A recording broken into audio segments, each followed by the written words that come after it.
하나님의 말씀은 마태복음 11장 28절에서 30절 말씀을 제가 봉독합니다.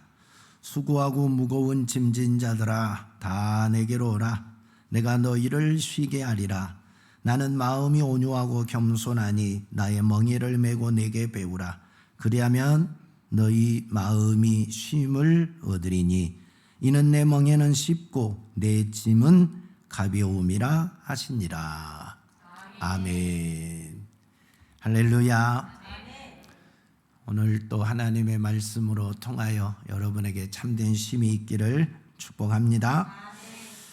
현대는 쉼이 없는 시대인 것 같아요.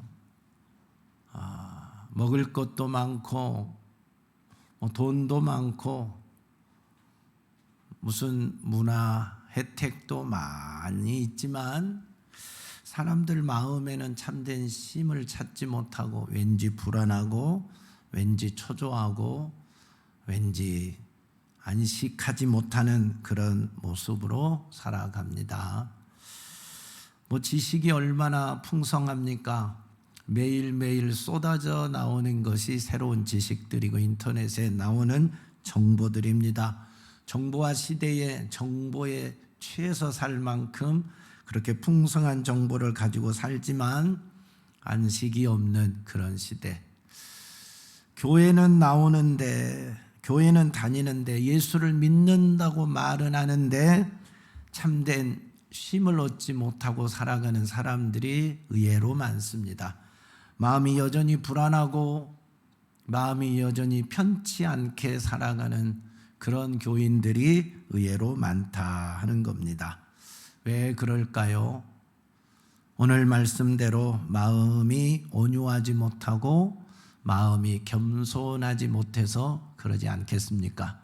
이 시대에 많은 사람들이 안식을 누리지 못하고 쉼을 누리지 못하는 이유가 온유하고 겸손한 마음이 부족해서 그러는 것입니다.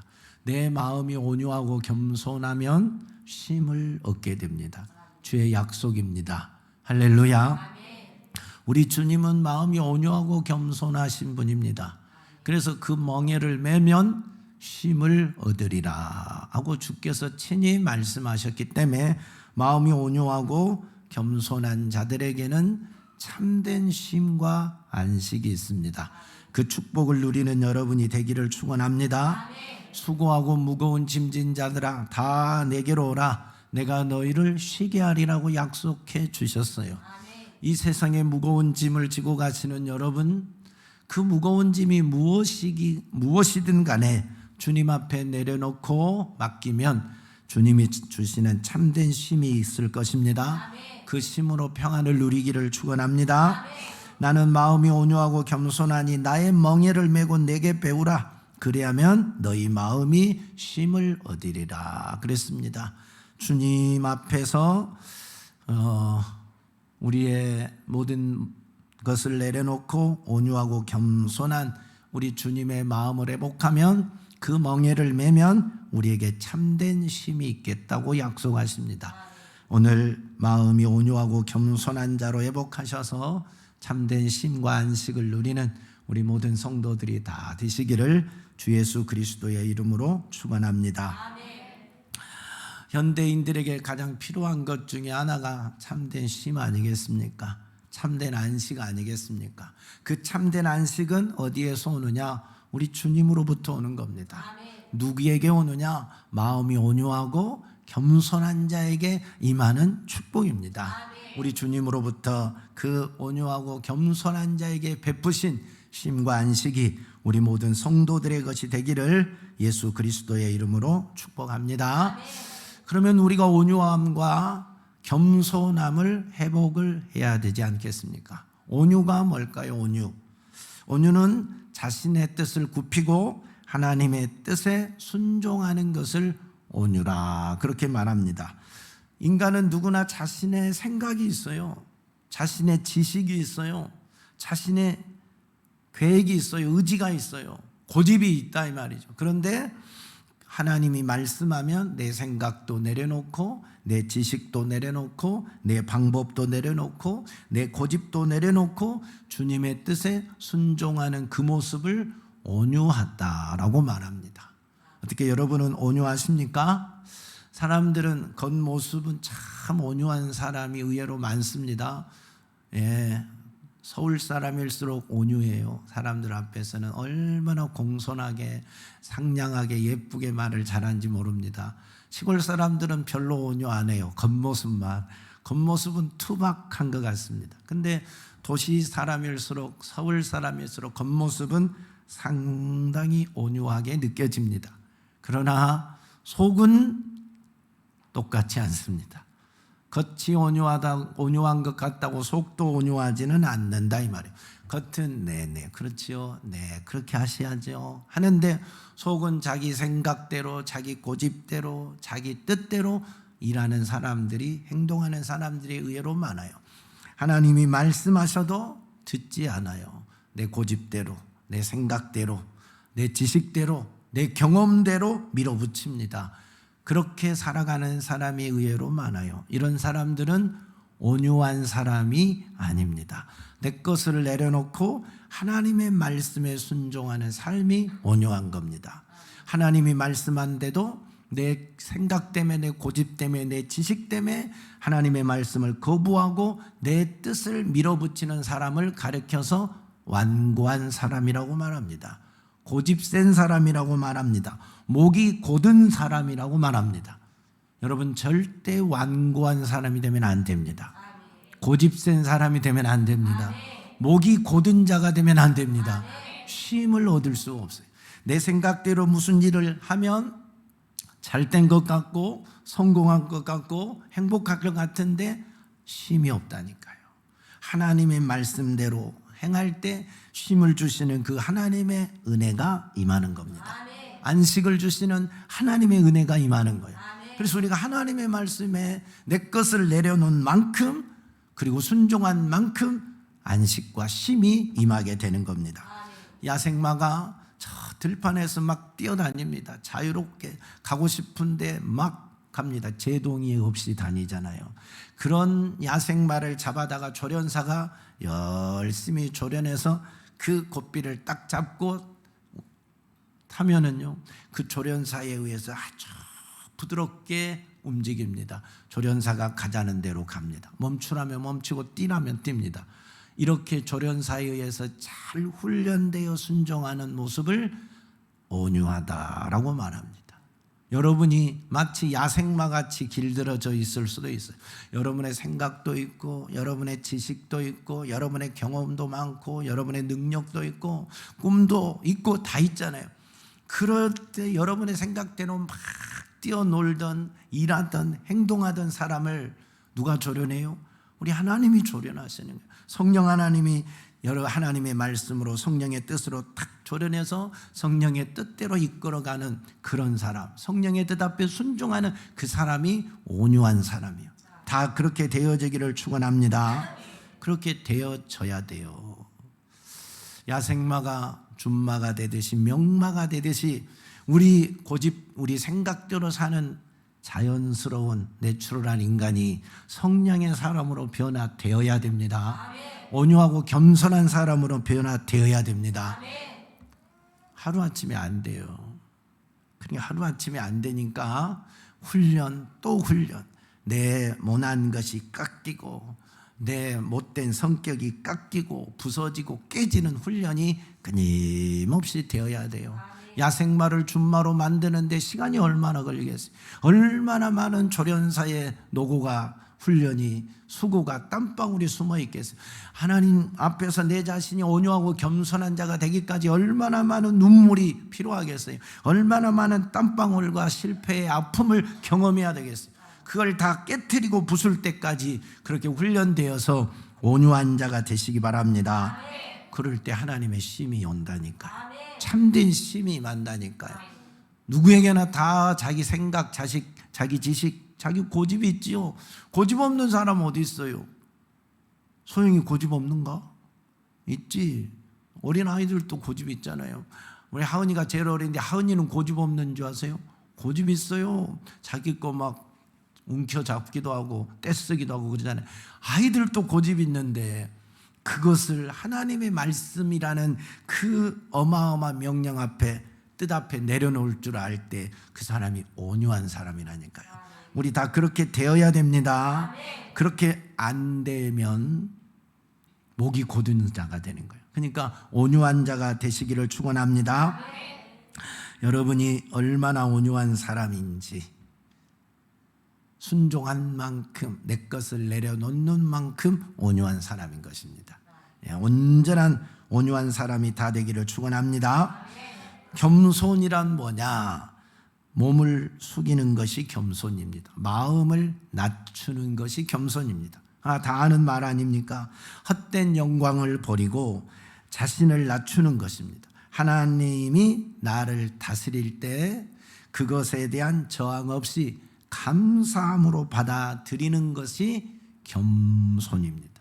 그것이 겸손이에요. 그러니까 하나님이 나를 통치하시는데, 성령이 나를 이끌어 가시는데 그건 안 되고요, 이것은 이래서 안 되고요, 저항을 자꾸 하는 사람은 겸손한 사람이 아닌 거예요. 하나님의 그 통치 앞에, 하나님의 거룩한 임재 앞에 내 자신이 바짝 낮아지는 겁니다. 바짝 엎드려지는 겁니다. 그리고 그분의 통치를 받아들이는 겁니다. 감사로 받아들이는 겁니다. 이런 사람을 겸손한 사람이라고 그래요. 이런 사람 다 되기를 축원합니다. 부모님이 말할 때 아이들이 부모님의 말에 저항하지 아니하고 하고 자신을 부모님의 말에 숙이는 것이 겸손한 자인 거죠. 그와 같은 겁니다. 하나님이 말씀할 때 내 생각이 있다니까요, 내 고집이 있다니까요, 내 의지가 있다니까요, 내 방법이 있다니까요. 그걸 다 내려놓고 겸손하게 받아들이는 거죠. 그것을 받아들이고 순종해가는 삶이 온유한 것이고 겸손한 사람이 되는 것입니다. 이 세상에서 가장 겸손한 분은 누구냐? 예수 그리스도입니다. 예수 그리스도.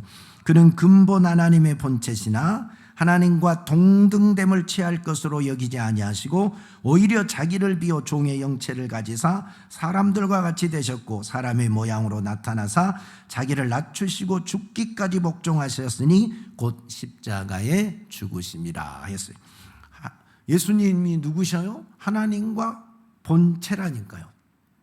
하나님과 한 분이시라니까요. 하나님이 누구요? 창조자이시고 만왕의 왕이신데 그 왕 되신 분이, 그 창조자이신 하나님이 그 왕의 본체를 버리고 종의 형체를 입고 이 땅에 오셨다니까요. 그리고 구유에 태어나셨다니, 왕궁에 태어난 것도 아니고 구유에 태어나셨다니까요. 그렇게까지 자기를 낮추시는 거예요. 왕이신 그분이, 창조자이신 그분이 피조물의 형체로 이 땅에 오셨다니까요. 가장 낮은 자로 오신 거예요. 그리고 어디까지 낮아지셨다고요? 십자가에 죽기까지 낮아지셨다고요. 십자가에, 아버지가 십자가에 죽으라니까 그것까지 받아들이는 거예요. 이게 바로 겸손함이다 하는 겁니다. 죽기까지 자기를 낮추시는, 복종하시는 이런 겸손. 저와 여러분은 과연 어디까지 낮아져 보셨습니까? 어디까지 순종해 보셨습니까? 하나님이 말씀하시는데 내 자신을 어디까지 한번 낮춰져 보셨냐 이 말이에요. 복종하고 겸손해 보셨느냐 하는 겁니다. 예수님의 그 온유하고 겸손한 마음이 우리에게 회복되기를 축복합니다. 그걸 회복하는 게 우리의 숙제입니다. 우리의 과제입니다. 가만히 있으면 되지 않기 때문에, 물론 성령에 의해서 되지만 내가 순종해 가는 것은 내 결단이 필요하고 내 의지가 필요하고 내 노력이 필요해요. 내 것을 내려놓는 것은, 성령은 내려놓아라 말씀을 하시는데 내려놓는 것은 내가 해야 되는 거예요. 내가 해야 된다니까요. 내 고집을 내가 스스로 꺾어야 된다니까요. 내 욕심을 스스로 내가 내려놔야 된다니까요. 그것은 내가 하는 것입니다. 그러니까 매일매일 정맞고 매일매일 부서지고 매일매일 깎여나가고 매일매일 무릎을 꿇는 이 작업을 통해서 나라는 존재가 자연스럽게 살아가는 그런 존재가 야생마처럼 들판에 내 마음대로 뛰어다니는 내 생각대로 살아가던 이런 존재가 성령의 뜻 앞에 순종하고 하나님의 말씀 앞에 순종하는 온유하고 겸손한 자로 변화되기까지는 깎이고 부서지고 깨지고 하는 수많은 훈련이 필요한 겁니다. 노력이 필요한 겁니다. 이 작업은 우리의 숙제입니다. 예술가가 조각품 하나를 만드는데 하루아침에 만들지 않아요. 오랜 세월 동안 만든다니까요. 조각품 하나 만드는데도 깎고 다듬고 자르고 얼마나 노력을 합니까? 1년, 2년, 10년이 걸린 것도 있고, 건축물 하나를 만드는데도 10년, 20년, 50년 이상 걸리는 건축물이 나오기도 하고 그러잖아요. 그림을 하나 화가가 그리는데도 하루 이침에 그냥 그리는 게 아니라 한 달, 두 달, 1년, 2년 몇 년을 통하여 그림을 그려내잖아요.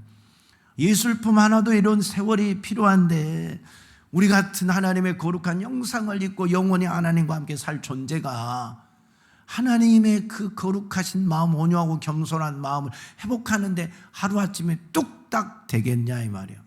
죄악에 물들어져 있던 우리들이 그 죄성을 빼고 내 마음대로 살아갔던 그것을 깎고 다듬어서 하나님의 온유하심과 겸손함이 내 몸에 차기까지, 그래서 그 온유함과 겸손함으로 살아가기까지는 하루아침에 안 돼요. 그래서 기도하고, 그래서 깎고, 그리고 무릎 꿇고, 그리고 내려놓는 훈련이 계속해서 되어져야 됩니다.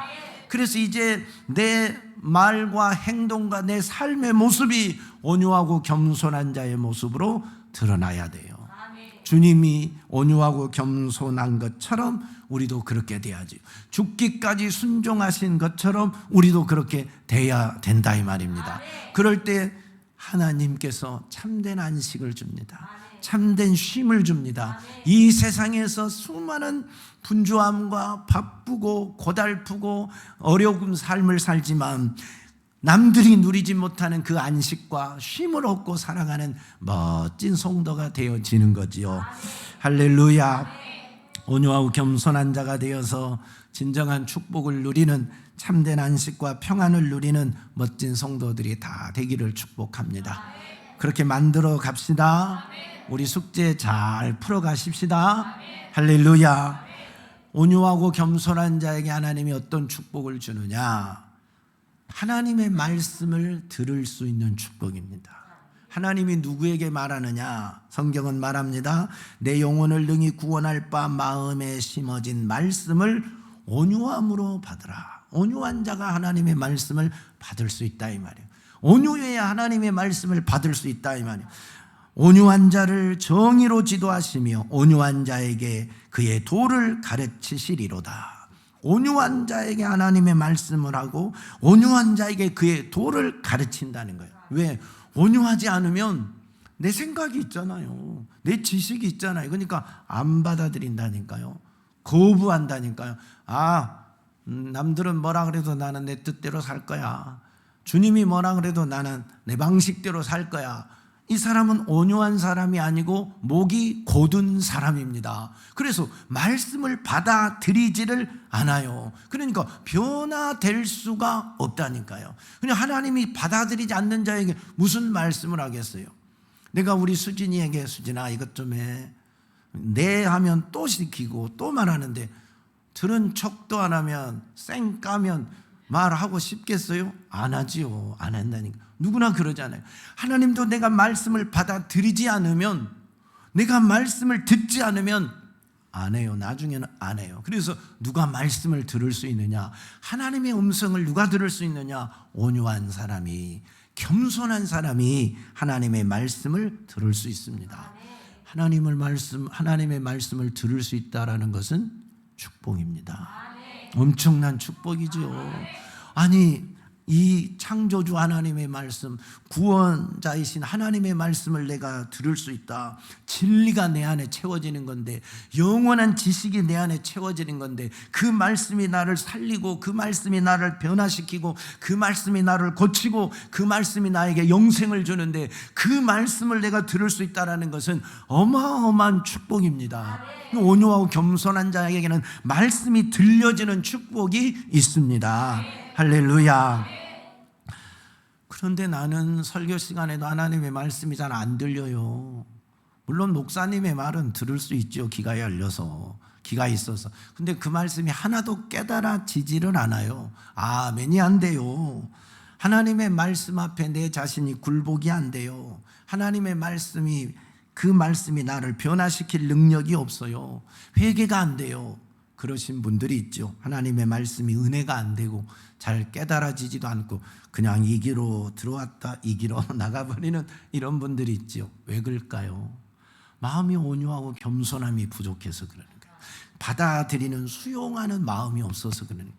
말씀을 받아들이고 수용하는 마음은 온유하고 겸손한 자가 말씀을 받아들이는 거예요.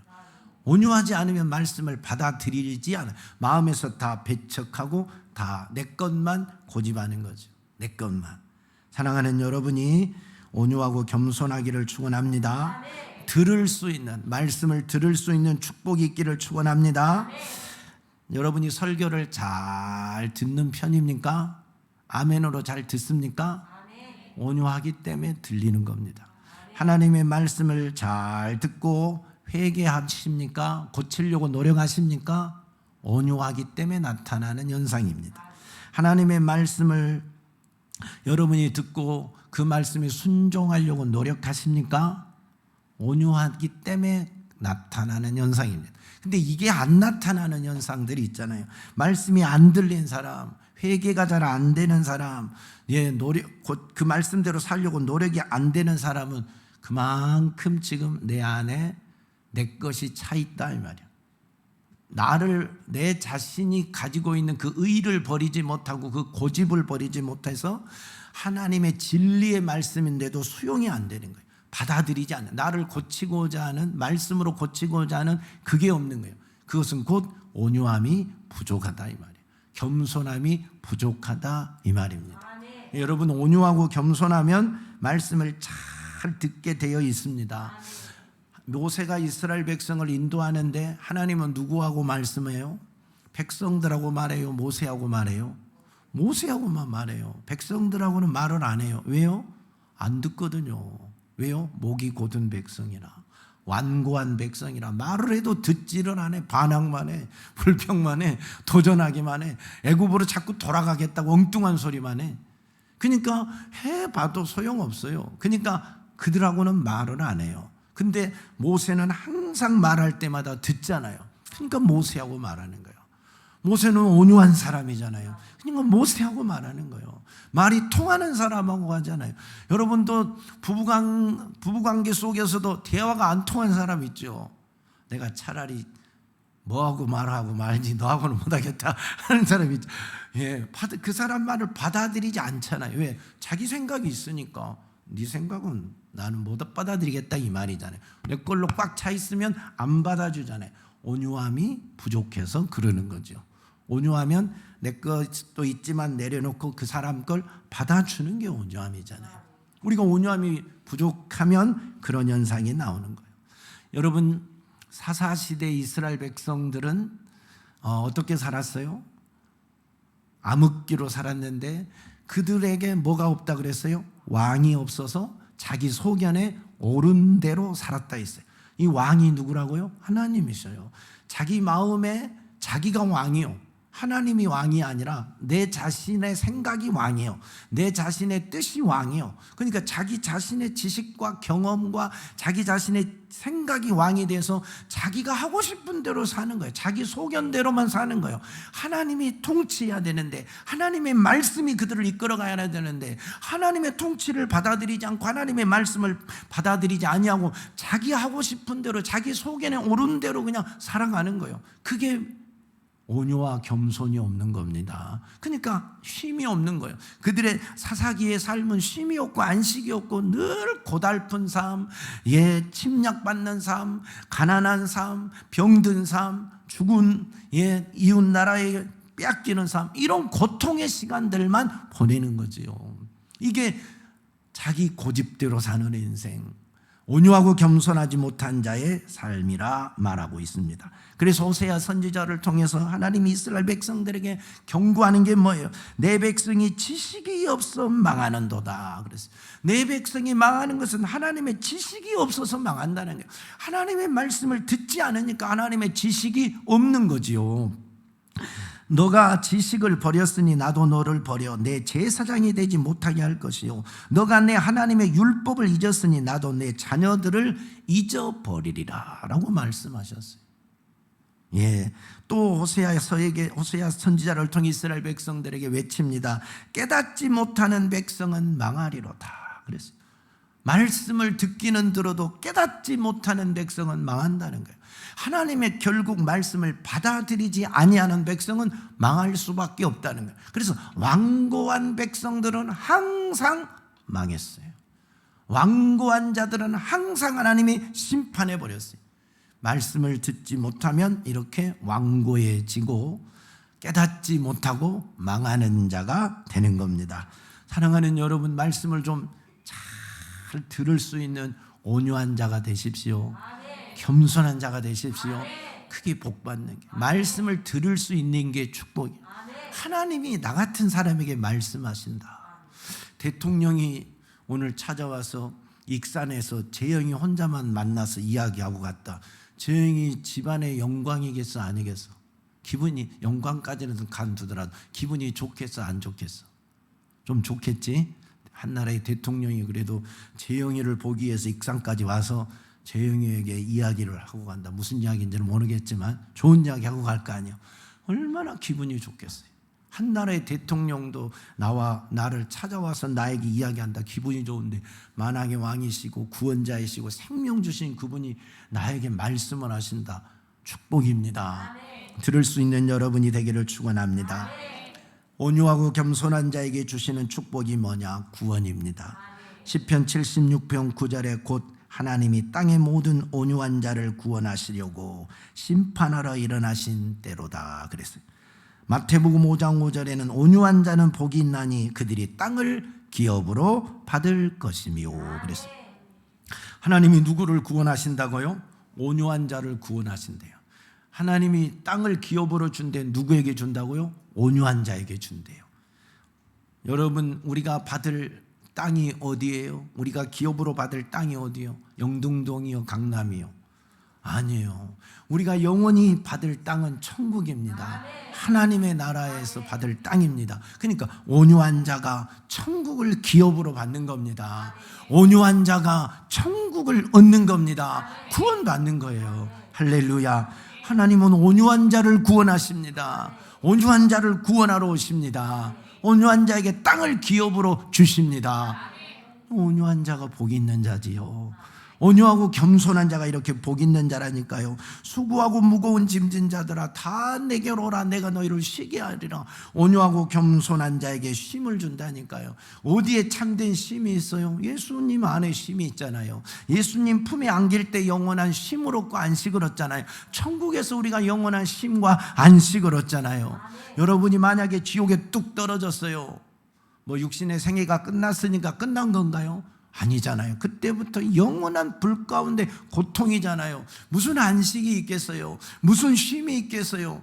이 세상에서 당한 고통과 비교할 수 없는 그 영원한 지옥 형벌을 받게 되는데, 그러나 천국에 상속받는 자가 되어 천국을 기업으로 땅을 받은 자가 되어서 천국에 입성했습니다.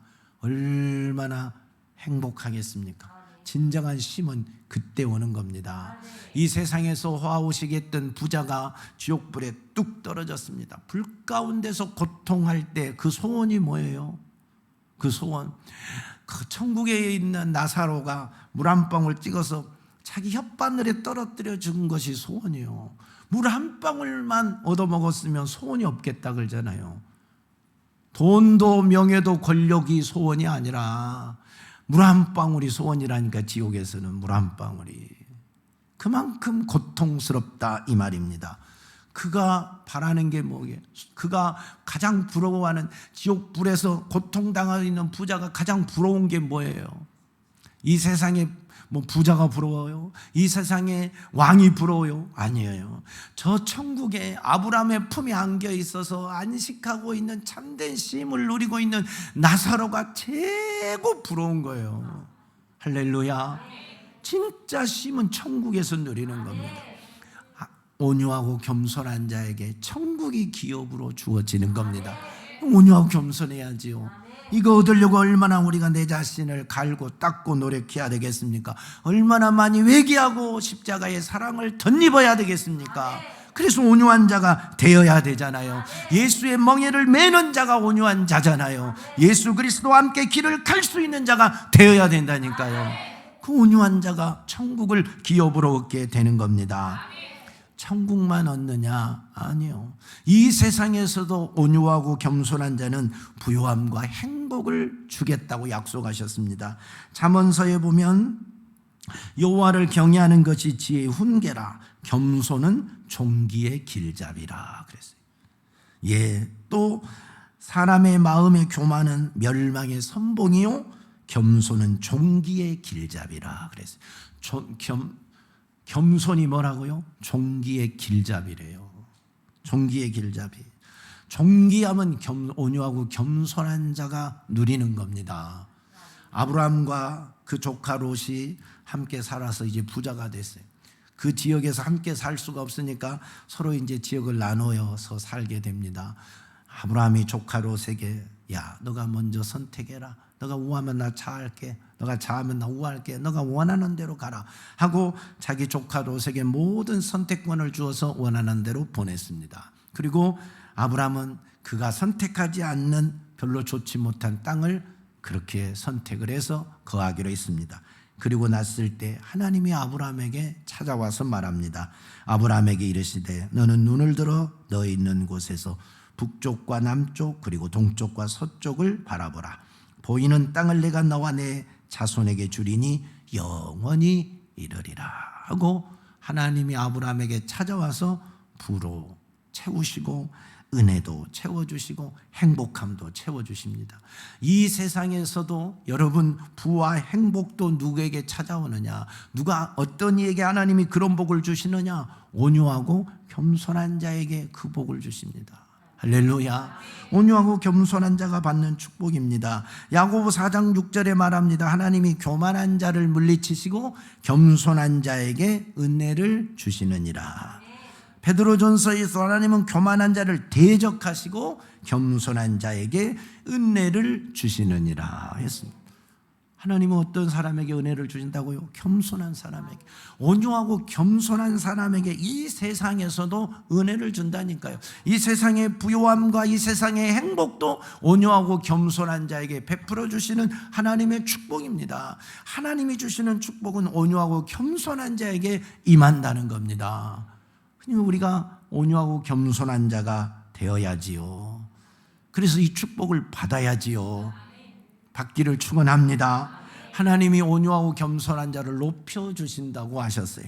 빌립보서 2장에 보면 이러므로 하나님이 그를 지극히 높여 모든 이름 위에 뛰어난 이름을 주사 하늘에 있는 자들과 땅에 있는 자들과 땅 아래 있는 모든 자들로 무릎을 예수 이름에 꿇게 하시고 모든 입으로 예수 그리스도를 주라 신하여 하나님께 영광을 돌리게 하셨느니라 했습니다. 여러분, 하나님이신 예수님이 가장 낮은 자로 오셨다 했어요. 종의 형체를 입고 오셨다 했어요. 십자가에 죽기까지 순종하셨다 했습니다. 그렇게 낮아주시고 온유하고 겸손한 예수를 하나님이 높이시는데 모든 이름 위에 가장 뛰어나게 높이십니다. 그래서 하늘에 있는 자나 땅에 있는 자나 땅 아래 있는 자들로 모두 예수의 이름에 무릎을 꿇게 하셨습니다. 입으로 예수를 그리스도라고 시인하는 자마다 하나님께 영광을 돌리게 하셨습니다. 내가 예수의 이름만 외쳐도 하나님의 영광을 받으신다니까요. 이 땅에 존재하는 모든 것은 예수 이름 앞에 무릎을 꿇게 하셨다니까요. 하나님이 높이시는 거예요. 온유하고 겸손한 자는 하나님이 반드시 높이십니다. 베드로전서 5장 6절에 하나님의 능하신 손 아래에서 겸손하라. 때가 되면 너희를 높이시리라 할렐루야. 야고보서 4장 10절에도 주 앞에서 낮추라, 그리하면 주께서 너희를 높이시리라 말씀하셨습니다. 내가 낮추면, 내가 온유하고 겸손해지면 하나님께서 때가 될 때 나를 높여주시는 겁니다. 그런 축복이 있기를 축원합니다. 다윗 왕이 얼마나 멋진 왕입니까? 대단한 왕이지요. 근데 자기 아들 압살롬의 반역에 의해서 왕궁을 버리고 도망을 갑니다. 이 도망자 신세가 됐습니다. 이제 뭐 끝난 거나 다름없지요. 압살롬이 온 백성의 마음을 다 훔쳐버렸는데 모든 사람들이 다 압살롬을 따르고, 아니 왕이 왕궁을 버리고 도망갈 형편까지 되었으니 무슨 비전이 있겠습니까? 그런 모습, 도망가는 그런 다윗 왕을 보고 시므이라는 별 볼 일 없는 한 사람이 그 곁에 가면서 막 먼지를 일으키고 돌을 던지면서 다윗 왕을 비웃고 조롱합니다. 피를 흘린 자여, 사악한 자여, 가거라 가거라 하면서 막 다윗을 비웃고 조롱하고 멸시하고 무시합니다. 그 소식을, 그 소리를, 아니 왕 곁에 부하들이, 장수들이 얼마나 많은데 듣고는 왕이여 명령만 하시지요, 제가 처리하겠습니다. 근데 다윗이 그걸 처리 안 합니다. 죽이라고 명하지 않습니다. 다윗이 하는 말이 그때 뭐냐? 여호와께서 그에게 다윗을 저주하라 하심이니 내가 어찌 그리하였느냐? 할 자가 누구겠느냐, 이 말이에요. 하나님이 다윗을 저주하라고 말하지 않았으면 저 사람이 어떻게 나를 저주했겠느냐, 너가 왜 나에게는 저주를 하느냐라고 내가 무슨 말할 자격이 있겠느냐고 그 수모와 조롱과 비웃음을 다 겸손하게 받아들입니다. 세월이 조금 흐른 다음에 다윗이 다시 왕궁으로 복직하잖아요. 왕의 자리에 다시 멋지게 입성하잖아요. 하나님이 높이신다니까요. 때가 되면 주의 이름으로 낮추는 자들, 주의 이름으로 머리를 숙이는 자들, 주의 이름으로 온유하고 겸손한 자들, 하나님이 때가 되면 높이십니다. 그러나 교만한 사람은 하나님이 반드시 심판합니다. 완악한 사람은 하나님이 반드시 심판합니다. 잠언 16장 18절, 교만은 패망의 선봉이요 거만한 마음은 넘어짐의 앞잡이라. 18장도 사람의 마음의 교만은 멸망의 선봉이요 그랬어요. 교만한 것은 결코 하나님 앞에서 복받을 자격이 없어요. 하나님은 교만하고 완악한 사람을 그냥 두고 본 일이 없어요. 반드시 그들은 심판합니다. 이스라엘 백성들이 애굽에서 430년 종살이하고 이럴 때 하나님이 모세를 보내서 그들을 출애굽합니다. 그리고 약속의 땅을 주겠다고 합니다. 그 약속의 땅이 요단 동편 땅입니다. 가나안의 7 부족이 살고 있는 그 땅입니다. 그 땅을 향해서 갑니다. 가던데 40년이 걸렸어요. 왜요? 목이 곧아서 40년이 걸렸어요. 하나님의 말씀에 순종하지 않고 자기 마음대로 행동하니까 하나님 그들을 다 죽기까지 기다렸다. 그 2세들로 하여금 그 땅에 들어가게 합니다. 그 다음에 요단 이제 동편에 이르렀습니다. 요단 동편으로 해서 요단을 건너가야 되는데, 요단 동편에는 그때 가장 큰 왕들, 강력한 왕들이 살고 있었는데 헤스본 왕 시온과 바산 왕 옥이 살고 있습니다.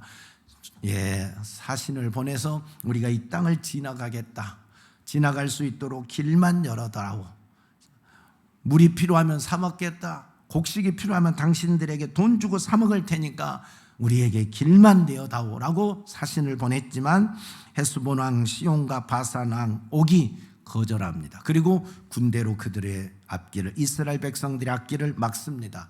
안 된다 이거예요. 못 간다 이 말이에요. 그리고 자기들은 군사력이 강하니까 저 떠돌이 같은 이스라엘 백성들이 하면 별 볼 이렇게 생각했는지 모르겠어요.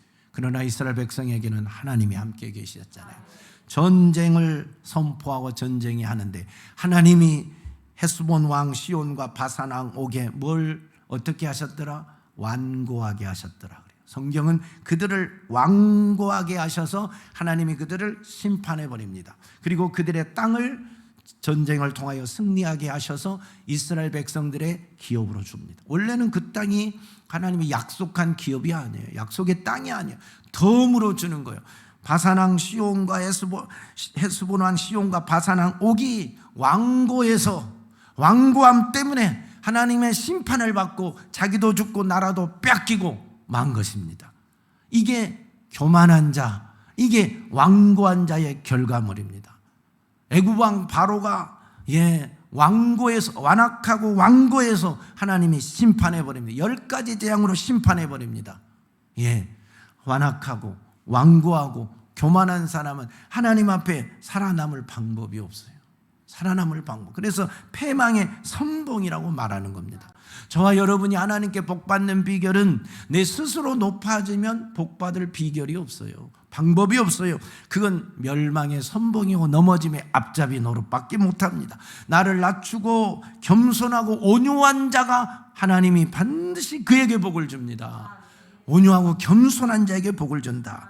마태복음과 이사야서를 통해서 우리에게 말씀하는 게 뭐냐? 너희가 듣기는 들어도 깨닫지 못할 것이요 보기는 보아도 알지 못하리라. 이 백성의 마음이 완악하여져서 그 길을 듣기에 둔하고 눈은 감았으니 이는 눈으로 보고 귀로 듣고 마음으로 깨달아 돌이켜 내게 고침을 받을까 두려워함이라.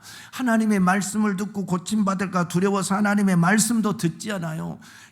눈이 있어도 보지 않고 귀가 있어도 듣지 않고 마음으로 깨닫지도 않아요.